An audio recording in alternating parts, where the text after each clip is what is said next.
పూర నర్సయ్య గారు సత్కరించవలసిందిగా కోరుచున్నాం.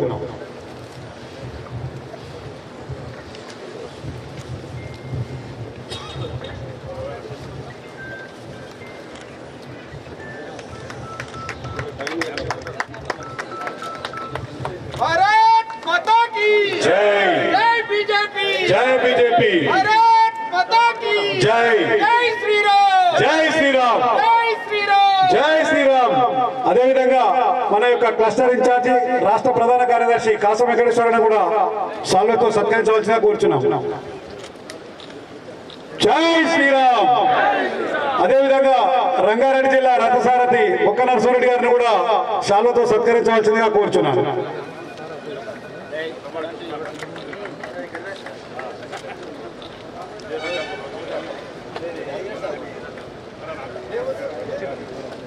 జై శ్రీరామ్. అదేవిధంగా ఇప్పుడు మన నోముల దయానంద అన్న గారు మన పౌడి రాకేష్ రెడ్డి అన్న గారిని శాలతో సత్కరించవలసిందిగా కోరుచున్నాను. అదేవిధంగా మన పెద్దపల్లి ప్రభారి వాసన్న గారిని కూడా సత్కరించవలసిందిగా కోరుచున్నాను. అదేవిధంగా రంగారెడ్డి జిల్లా మాజీ అధ్యక్షులు నరసింహారెడ్డి గారు కూడా సత్కరించవలసిందిగా కోరుచున్నాను. అదేవిధంగా మన యొక్క దేవరకద్ర ప్రభారి ప్రతాప్ గారు కూడా సత్కరించవలసిందిగా కోరుచున్నాను. అదేవిధంగా రంగారెడ్డి జిల్లా ప్రధాన కార్యదర్శి అర్జున్ రెడ్డి గారు కూడా బొకేతో సత్కరించవలసిందిగా కోరుచున్నాను. అదేవిధంగా లచ్చిరెడ్డి గారు కూడా బొకేతో సత్కరించవలసిందిగా కోరుచున్నాను. అదేవిధంగా మన యొక్క అభ్యర్థిని రంగారెడ్డి జిల్లా అధ్యక్షులు నరసింహారెడ్డి గారు సత్కరించవలసిందిగా కోరుచున్నాను.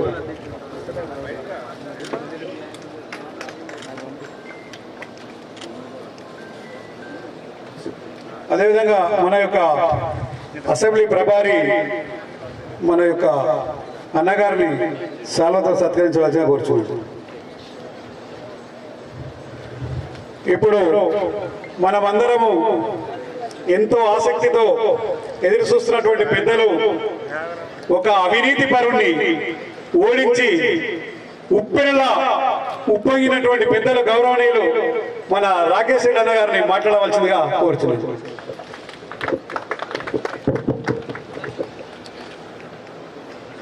జై శ్రీరామ్ జై శ్రీరామ్.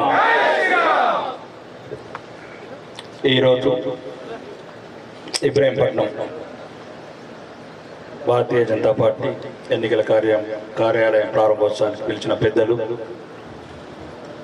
మరియు వేదిక మీద ఉన్న పెద్దలు యాదగిరి రెడ్డి అన్న వేదిక అధ్యక్షులు మరియు మాజీ పార్లమెంట్ సభ్యులు మరియు 18వ లోకసభలో కాబోయే పార్లమెంట్ సభ్యులు నరసన్న గారికి, నా సోదరుడు సోదర సమానుడు వెంకన్న గారికి, కాచం వెంకన్న గారికి మరియు నరసింహారెడ్డి అన్న గారికి, మిగతా పెద్దలందరికీ, వేదిక మీద ఉన్న పెద్దలందరికీ, ముఖ్యంగా ఈ సమావేశానికి వచ్చేసిన భారతీయ జనతా పార్టీ సైన్యానికి నా యొక్క నమస్సుమాంజలు. ఈరోజు ఎన్నికలు ఎదుటి పార్టీలకు రాజకీయ క్రీడ, హిందువులకు చావు బతుకుల క్రీడ. ఈరోజు ఆత్మగౌరవం ఒకవైపు, ఆత్మాభిమానం ఒకవైపు, అభివృద్ధి ఒకవైపు, అవమానం ఒకవైపు. మీరందరూ ఇలా దయచేసి, ఎందుకంటే మీరే ఈ సైన్యానికి సైన్యాధిపతులు, గెలవాలన్న కసి ఉండాలి రాజకీయ రంగంలో. సోదరుడు అన్నట్లు 3 నెలలు ఎమ్మెల్యే అయింది. నేను ఇప్పుడు మంచి క్యాండిడేట్ ఇస్తే 15 రోజులని ఎమ్మెల్యే చేస్తాను. నేను కసి గెలవాలని చావాలి, అది కసి. మీరు ఎప్పుడైతే ఒక రాజకీయ రంగంలో ఎన్నుకున్నప్పుడు, రాజకీయ రంగంలో 30 ఏళ్ళు ఉన్నామా 40 ఏళ్ళు ఉన్నామా అని కాక గెలవటం తప్పనిసరి.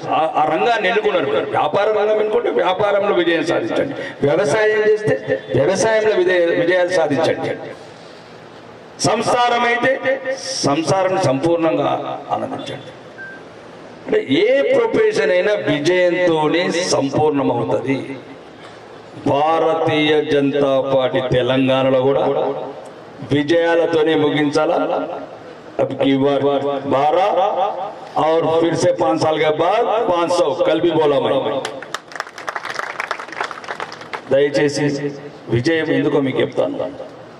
ఈరోజు భారతదేశంలో అభివృద్ధి అంటే 60 సంవత్సరాల అభివృద్ధి ఒకవైపు. ప్రజలకు చెప్పండి, నేను కాంగ్రెస్ గురించి లాస్ట్లో చెప్తాను. ఫస్ట్ పాజిటివ్నెస్ చెప్పండి. 60 సంవత్సరాల కాంగ్రెస్ ప్రభుత్వం ఏం జరిగింది, ఇప్పుడు మనం 10 సంవత్సరాలు నరేంద్ర మోడీ గారి పరిపాలన ఏం జరిగింది. ఫస్ట్ అభివృద్ధి చెప్పండి.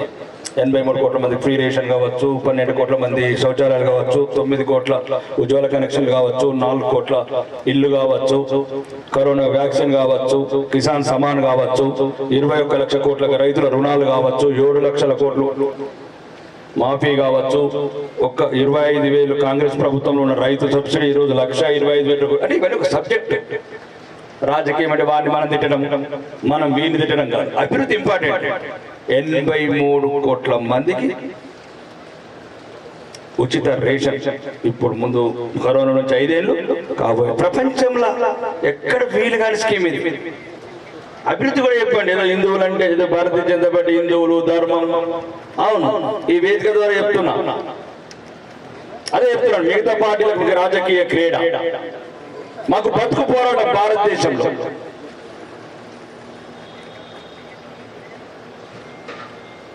చెంగిచెర్ల అవమానం, సందేశకారుల మానాలు, కశ్మీర్ లోయలో ప్రాణాలు.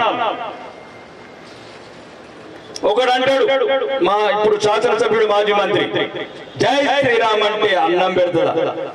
నేను శాసనసభ్యుడైన రాను కొద్ది వేడి తగ్గిస్తున్న లాంగ్వేజ్ మౌల్డ్ చేస్తున్నా కేటీఆర్.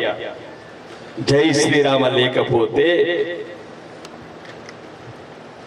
చెంగిచెర్ల అవమానాలు, సందేశకాలు, మానాలు, కశ్మీర్ లోయల పానాలు, మానాలు పానాలు పోయినాక అన్నం ఎందుకు?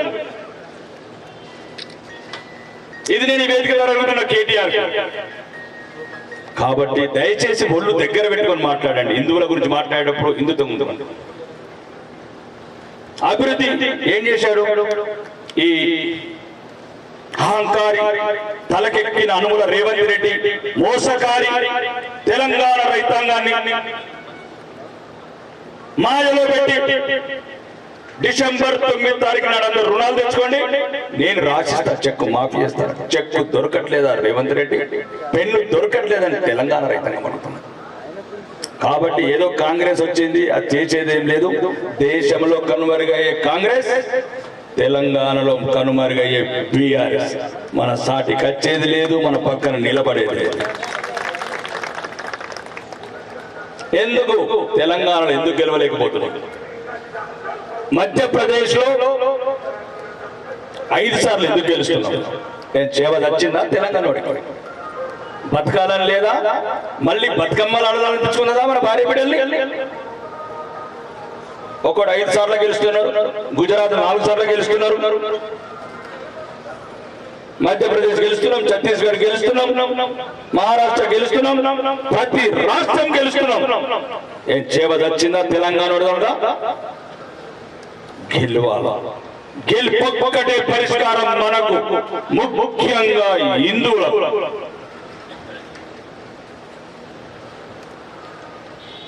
అభివృద్ధి ఒకవైపు, ప్రపంచం. నరేంద్ర మోడీ గారు ప్రపంచంలో ఎక్కడికి వెళ్ళినా ఒక నీరాజనం, విశ్వనాయకుడు, విశ్వగురువు, కారణ జన్ముడు, అవతార పురుషుడు ప్రపంచం కొలుస్తుంది. ఒకవేళ నరేంద్ర మోడీ గారి మళ్ళీ 3వసారి ప్రధాని అయితే నేనే ప్రపంచం శాంతి ఉంటుంది. నేను చెప్పట్లేదు, అమెరికన్ రక్షణ శాఖ సెక్రటరీ చెప్తున్నాడు. భారతదేశం దృఢంగా ఉంటేనే ప్రపంచం ప్రశాంతంగా ఉంటుందని.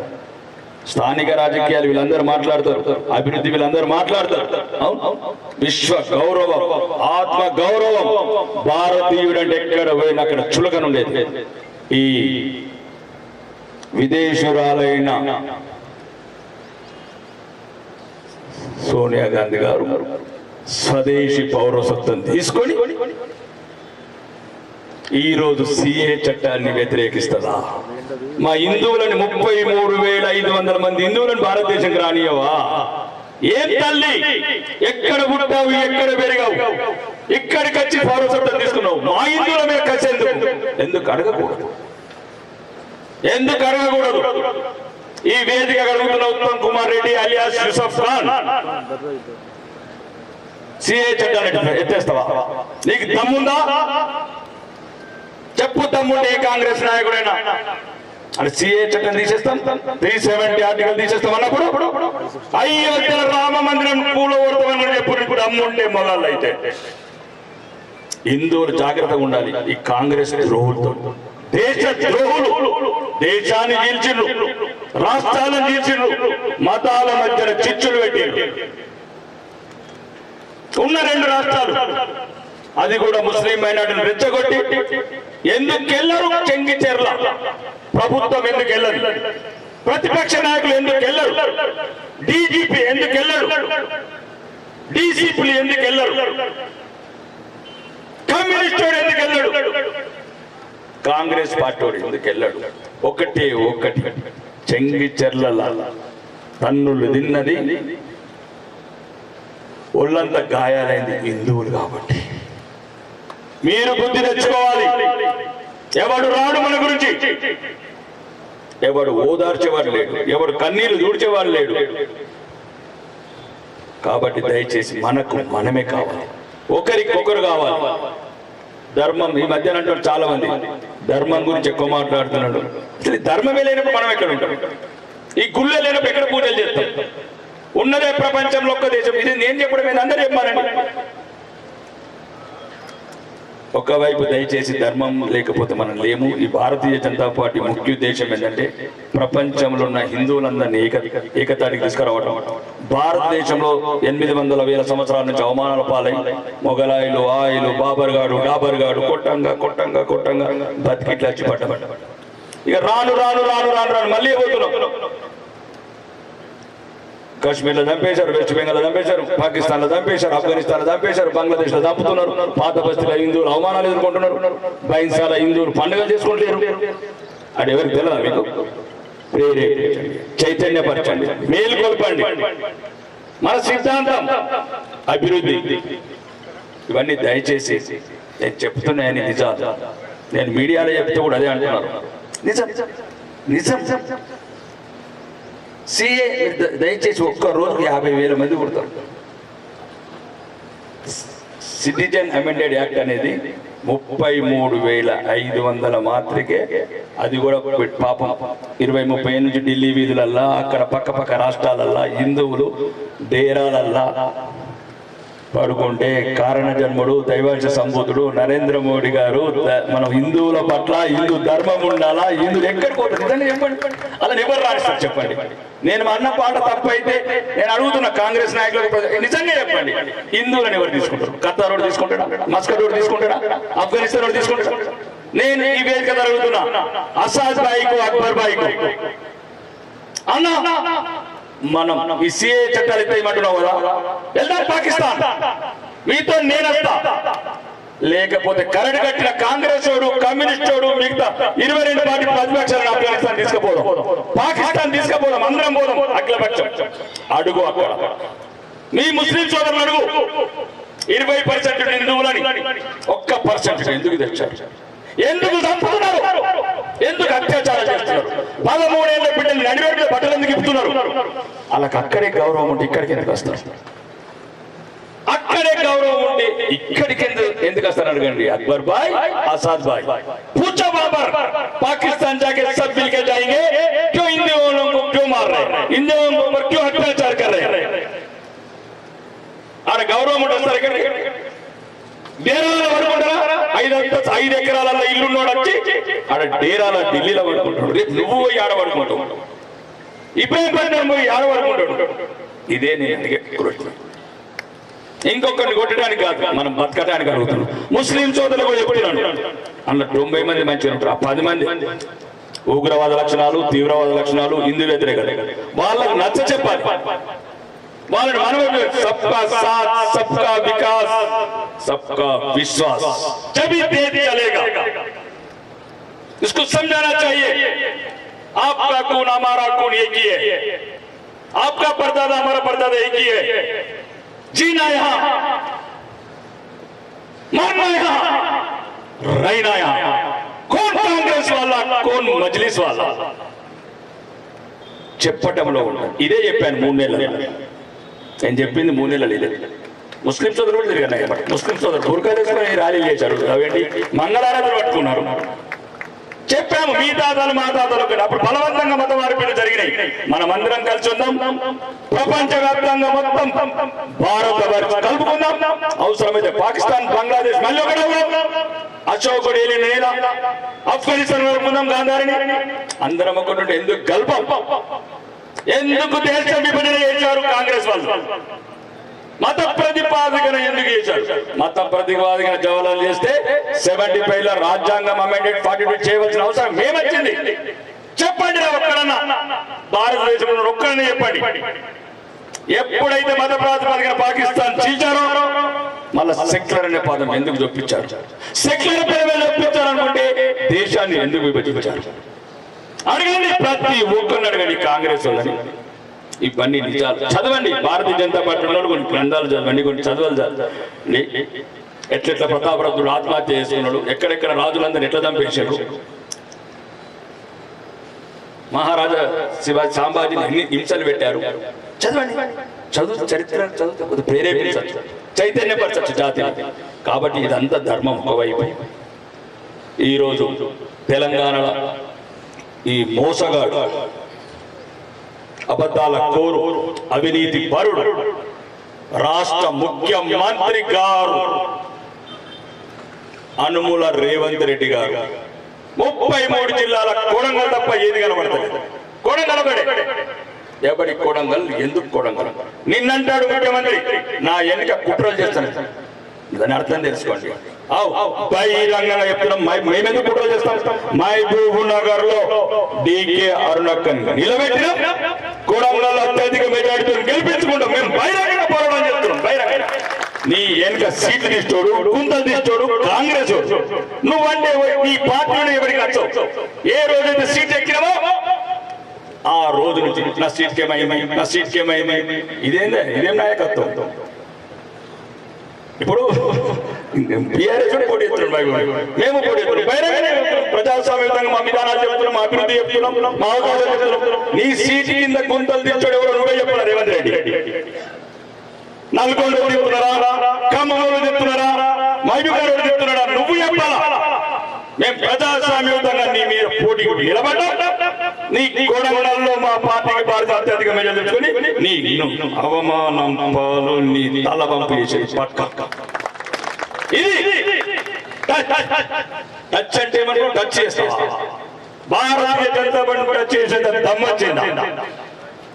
దేశం గురించి, ధర్మం గురించి చావడానికి వచ్చిన బిడ్డలు మీరు మమ్మల్ని టచ్ చేసేటోడికి కూడా లేదు ఇక్కడ. ఏమనుకుంటున్నావు మిస్టర్ రేవంత్ రెడ్డి? నీకు అబద్ధమే బాగుంది. నువ్వు చేసే సూట్ కేసులు సరిగ్గా వాళ్ళకి సరిగ్గా రావడాలు వస్తే నీకు ఎందుకు భయం పట్టుకుంటారు కాంగ్రెస్ వాళ్ళ మీద? ఎందుకు బయట ఒక్కడే పోతున్నావు? నిన్ను నమ్మకనే బట్టి పెట్టే మార్గాన్ని ఏమో పంపిస్తున్నారు. ఏదో సగం తేడా కదా కటింగ్ బిల్డర్లను బెదిరిస్తున్నావు. ఏం చేసావు? 4 నెలలు అయింది. మెగా కృష్ణ రెడ్డి బ్రీఫ్ కేసులు తీసుకుంటావా? బ్లాక్ మెయిల్ చేసుకుంటా. రాకముందు ఏం చెప్పినావు? రాగానే జైల్లోకి పంపిస్తా, 2 నెలలు గడిపిస్తా అనుకుంటా mega Krishna Reddy blackmail చేస్తావా? ఆ బ్రీఫ్ కేసులు తీసుకుంటే బేగంపేట హైకమాండ్ దాసోహమై కప్పాలు కడతారా? అడగదా? ఏం చేసావు చెప్పు? రుణమాఫీ ఇప్పుడు కూడా ఎప్పుడైనా వేదిక ద్వారా 34,000 కోట్ల చెక్కులు అఖిల పక్షం 55 మంది ఎమ్మెల్యేలు, మజ్లిస్, టిఆర్ఎస్, బీజేపీ అందరం ఎన్నికల కమిషన్ దగ్గరికి ఈ ఒక్కటి 34,000 కోట్లు రైతులకు ఇవ్వండి అంటాం. నీకు చేత కాదని చెప్పు మిస్టర్ రేవంత్ రెడ్డి గారు. ఒక్క రోజులో తీసుకొస్తాం పర్మిషన్. 34,000 కోట్ల చెక్కులు రైతు రుణమాఫీ చేసిన ప్రజలకు ఆడబిడ్డలకు 2,500 ఇచ్చినా రైతు జనాలకి కౌలు రైతులకు 15,000 ఇచ్చినా జనాలకి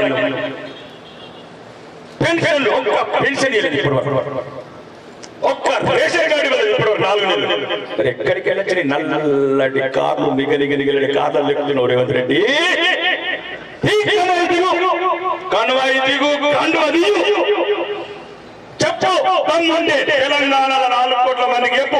ఒక్క పెన్షన్ ఇచ్చావేమో 4 నెలలు, ఒక్క ఇల్లు కట్టవేమో చెప్పు. ఎందుకుంటున్నారు మంత్రులు బంగ్లాలో? అడగండి, ప్రజల్ని చైతన్యపరచండి. ఈ ప్రశ్న ఏమి ఇచ్చిండు? పెన్షన్ ఇచ్చిండా, రేషన్ కార్డు ఇచ్చిండా, కొత్తగా ఇల్లు కట్టించిండా? అడగండి. ధర్మమే కాదు ఈ అధర్మాలు, ఈ రాక్షసులు, ఈ రజాకర్ కాంగ్రెస్ వాళ్ళ గురించి ఎవరు చెప్పాలి? అంటే నేను అనేది ఏంటంటే పోరాటం, అదే చెప్తున్నాను, చావు బతుకుల పోరాటం హిందువులకు భారతీయులకు. ఒకవైపు అన్నగారు చెప్పినట్టు 400 పార్ 400 में बनाएंगे భువనగిరి ఉందా లేదా? భువనగిరి ఉందా లేదా?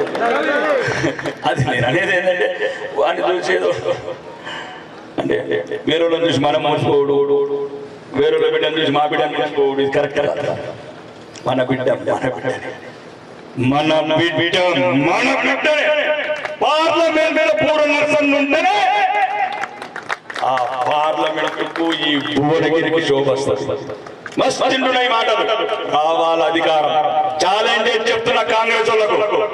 ముక్కలయ్యే 3 నాళ్ళ ముచ్చటున్న ప్రభుత్వం, కనుమరుగయ్యే ప్రభుత్వం బీఆర్ఎస్ మరి దారుణం. వాళ్ళు దాని పేరు కూడా లేదు ఈ మధ్యన. మరి ఎందుకు జీవం పోసినట్టు అంటే బీఫామ్ బీఫామ్ కడియం కావాలంటే వారు బీఫామ్ అంటే కేసీఆర్ పరిస్థితి పాపం పెద్ద ఎట్లయిందంటే అంటే ఎవడైనా వెళ్తే ఎక్కడ బీఫామ్ ఇస్తాడు అంటే ఎవరు ఓటు పాపం అంత దారుణంగా. ఇది ధర్మం మీద నిలబడ్డ పార్టీ, దేశం స్థాపించబడ్డ పార్టీ, ధర్మం గురించి స్థాపించబడ్డ పార్టీ, దేశం ఉన్నతులు, ధర్మం ఉన్నతులు నూతనమై వెలిగే పార్టీ భారతదేశంలో ఉందంటే ఒక్కటి భారతీయ జనతా పార్టీ మాత్రమే. ఇవన్నీ ప్రజల దగ్గరికి వెళ్ళండి. భారతదేశం అభివృద్ధి చెందాలంటే చెప్పండి, కాశ్మీర్ బిడ్డలు చూపించండి, అతను సేతులు చూపించండి, ముంబైలో ఉన్న ఇంటర్నేషనల్ బిడ్డలు చూపించండి. అంటే ఏ జనాలకు ఆ జనాలు వందే భారత్ ట్రైన్ చూపించండి, విదేశీ ఎగుమతులు చూపించండి, 8 నెలల తారు చూడండి, ఎట్ల పనులు నడవలేని కాంగ్రెస్ ప్రభుత్వం ఫ్లైట్లు తీసుకున్నాం రోడ్ల మీద. అభివృద్ధి చెప్పాలంటే అందరికి మన ప్రాంతంలో ఏమర్థమైంది అదే చెప్పండి. ఇప్పుడు మామూలు గుర్జవాళ్ళ దగ్గరికి వెళ్ళి మేము వందే భారత్ ట్రైన్ తీసుకొచ్చినట్టు అర్థం కాదు. ఎవరికి ఏది చెప్పాలా? మేము కట్టిన ఇంటర్నేషనల్ టెర్మినల్, ఎప్పుడు బస్ ఎక్కిన వాళ్ళకి ఇంటర్నేషనల్ టెర్మినల్ మధ్య తరగతికి వందే భారత్ రైలు పేదలకు కరోనా వ్యాక్సిన్ కావచ్చు, ఉచిత రేషన్ కావచ్చు, ప్రధానమంత్రి ఆవాస్ యోజన కావచ్చు, కిసాన్ సమ్మాన్ కావచ్చు, ఆడబిడ్డలకు శౌచాలయం కావచ్చు. అంటే ఏపీ కన్నెక్ట్ అవుతుంది. అది చెప్పండి. కొంతమంది ఏదో చెప్తున్నారు, రకరకాలుగా చెప్తారు. ఎవరికేం చెప్తాం? తమిళనాడు దగ్గరికి తెలుగు తమిళనాడు దగ్గరికి తెలుగు మాట్లాడతారు. ఏమర్థమైతే తమిళనాడు దగ్గర తెలుగు తమిళ మాట్లాడతారు, కన్నడ దగ్గర కన్నడ మాట్లాడతారు. ఏ ప్రాంతం పోతాము, ఏ ప్రజల దగ్గరకు పోతాము. ఇప్పుడు మన ఆంధ్రప్రదేశ్ పంపించారు నన్ను, ఇప్పుడు మై కర్ణాటక వెళ్ళాలి, వాళ్ళకన్నీ వాళ్ళకి చెప్తున్నా. మనం చెప్తే చెంగిచెల్ల వాడికి ఏమర్థమైంది? చెంగిచెల్ల అర్థం కదా. కాబట్టి దయచేసి అందరికి చెప్తున్నా, గెలవడం నిలవడం చాలా మనకు అత్యవసరం. తెలంగాణ ఇంకా అవమానాలు చేస్తారు కాంగ్రెస్ మరీ దారుణం చేస్తారు మన మీద. ఇప్పటికే 10 సంఘటనలు జరిగినాయి. చెంగిచెర్ల మీ దృష్టికి వచ్చేది చూసాను. మా దగ్గర రికార్డు వీడియోస్ అడుగడుగున కొడుతున్నారు, అవమానాలు పాలు చేస్తున్నారు. ఇంకోళ్ళు కొట్టకుండా మనం కళ్ళు తినకుండా. కాబట్టి అన్నిటికన్నా ముఖ్యం వీళ్ళందరినీ మేము సత్కరించుకోవాలా, గౌరవించుకోవాలంటే మేము రాష్ట్రంలో అధికారం తీసుకురావటం, అధికారం రావడం కూడా కంపల్సరీ. రాష్ట్ర ప్రభుత్వం తెలంగాణ సెక్రటరీ అందరికీ చెప్తున్నాను, రానున్న ఎలక్షన్లో రానున్న ఎన్నికలలో తెలంగాణలో గెలిచి నిలిచి తెలంగాణ సెక్రటరీ మీద కాషాయ జెండా ఎగరేస్తామని చెప్తున్నా. కాషాయ జెండా ఎవడు అడిగారు? మన మీద ఎట్లా వస్తారో అన్నాడు. 1 నుండి 8 అయితే 8 నుండి 8 ఎందుకు మన 15% నోడికి ఎవరు సీట్లు అంటే 85% నోడికి 80 సీట్లు ఎందుకు రావు? ఒక్కొక్కడు ఆలోచించుకోండి. ఎక్కడ భారతీయ జనతా పార్టీ ఒక్క అవినీతి చెప్పారంటే ఇప్పుడు ఎప్పుడు 4 నెలల 40 అవినీతి చెప్తాను కాంగ్రెస్ వాళ్ళే. కోకపెట్ట ల్యాండ్ భయపడుతున్నాయి, బిజినెస్ భయపడుతున్నారు, ఇండస్ట్రీలు భయపడుతున్నారు, అచ్చలకు భయపడుతున్నారు. ఉత్తమ్ కుమార్ రెడ్డి మాట్లాడే మాట జాగ్రత్త. 70 ఏళ్ళు వచ్చిన ఇంత పొడు గడ్డమైంది, ట్యాబ్లెట్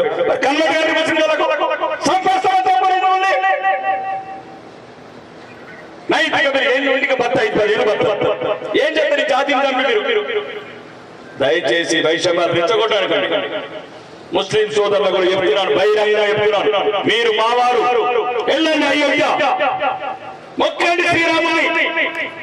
ఎవరైతే బాబర్ గారు ఎవరు బాబర్ బయటికి లచ్చినోడు అక్రమదారుడు దురక్రమణదారుడు మనవాడు కాదు, మన దేశం వాడు కాదు, మీరు మావాళ్ళు, మీ తాతలు మావాళ్ళు, పైన ఆత్మలు వెళ్ళండి అయ్యో మొక్కండి శ్రీరాముని. మీ పైన మీ తాత ముత్తాతల ఆత్మలు సంతోషపడితే మా బిడ్డలు వచ్చారు అనుకుంటా. కాబట్టి మీరు మేము ఒకటే ఏక్ దూసరే సే నఫరత్ నహీ కర్నా. 14.2% మీకు గవర్నమెంట్ బెనిఫిట్స్ అన్ని 31% ఇస్తుంది. అది నరేంద్ర మోడీ గారి ప్రభుత్వం. ప్రధానమంత్రి ఆవాస్ యోజన కావచ్చు, ఉచిత రేషన్ కావచ్చు, శౌచాలయం కావచ్చు, అన్నింటిలో కూడా మీకు 31%. మీ వాటా కన్నా రెండింతలు చెప్పారు. हमको कोई कोई हम लोग कोई मजहब का लेना देना नहीं है, सब एक है, देश की है, धर्म की है, लोग की है. आपका धर्म आप निभाओ, हमारा धर्म हम निभाते. हमारा धर्म को नफरत करने की जरूरत नहीं है, हमारा औरतों को मान पान करने की जरूरत नहीं है. हम जैसा चाह रहे ఏమన్నా మిమ్మల్ని పాకిస్తాన్ లో 6000 గుళ్ళు 20 గుళ్ళకి 1940 ఈ రోజు భారతదేశంలో 88 మసీదులు ఉంటే 6 లక్షల మసీదులు. ఇది ప్రేమ నేల, ఇది ఎవరిని ఏమని నేల, ఎవరిని ఏమని నేల. ఈ జాతిని ఎందుకు నిర్మూలించాలనుకుంటున్నారు ముస్లిం సోదరులు? ఈ కాంగ్రెస్ వీడు ఎప్పుడు మన దేశం మీద ప్రేమ లేదు. ఇది మన దేశము పెట్టిన పార్టీ కాదు. కాబట్టి దయచేసి ప్రజలలో దృఢంగా వెళ్ళండి, విజయ గర్వంతో వెళ్ళండి, ఆత్మవిశ్వాసంతో వెళ్ళండి. ఎక్కడ 2 సీట్ల నుంచి 300 సీట్లు దాటినాం. అభి 300 के बाद 400 के पार क्यों बोल रहे हैं? जो हिम्मत फिर 5 साल के बाद अभी 400 पार, 5 साल के बाद 500 पार. देखिए ये देश का हित जो होता, భారతదేశం నిత్య నూతనమై వెలుగుతుంది. ప్రపంచ వ్యాప్తంగా హిందూ ధర్మమై వెలుగుతుంది. ఒక్కటనుకుంటారు భారతదేశం ప్రపంచ వ్యాప్తంగా హరే రే హరే కృష్ణ అనుకుంటే విదేశాలల్లా నృత్యాలు చేస్తున్నారు, ఇక్కడేమో కత్తులతో కొడుతున్నారు. అల్లాహు అక్బర్ అనకపోతే ఇది మాకు మీకున్న తేడా. కాబట్టి ఇండియన్ ముస్లిమ్స్ మీరు దయచేసి మా వాళ్ళు ప్రేమ పెంచుకోండి. ఆఫ్ఘనిస్తాన్ మిగతా ఇరాక్ లాగా మీరు మారకండి, ఇరాన్ లాగా మీరు మాలాగా ప్రేమతో ఉండండి. ఒకరికొకరు सबका साथ रहेंगे, सब मिलके देश को आगे बड़ा करेंगे, बढ़ाएंगे, आगे बढ़ाएंगे और एक दूसरे से मोहब्बत करेंगे. और एडवांस आप लोग भी आज से ही बोल रहा हूँ, ईद मुबारक. जो कल आपका ईद है, आज ही बोल रहा हूँ आपके लिए ईद मुबारक. पूरा मुसलमान भाइयों के लिए जो हमारा फेस्टिवल आप भी मानो, మా పండుగలను మీరు కూడా గౌరవించండి. కాబట్టి దయచేసి మిగతా సోదరులందరికీ చెప్తున్నా, మళ్ళీ వస్తాను, గెలుపొందే వరకు వస్తాను, గెలుపొందే వరకు అనుకుండా కూడా చావు ఒక్కటే ఇష్టపడతాను, అవమానం ఇష్టపడతాను. అవమానం కన్నా చావు చాలా మంచిది. అవమానం దారుణం ఉంటుంది. చెంగిచెర్ల ఆడబిడ్డలు ఎట్లా కూడా పట్టబట్టారు, అది అవమానం. కాబట్టి మీ అందరికీ చెప్తున్నా, ధర్మం నిలవాలా, దేశం దృఢంగా ఉండాలా. అంటే నరేంద్ర మోడీ గారు 3వసారి ప్రధానమంత్రి అయి మనకే కాదు ప్రపంచానికి అందరికీ నాయకత్వం వహించాలని కోరుకుంటూ ఈ అవకాశం నాకు ఇచ్చిన మీ అందరికీ, ఇప్పుడు ప్రజలందరికీ, నా నాయకులందరికీ ధన్యవాదాలు తెలుపుకుంటూ బోలో భారత్ మాతాకి.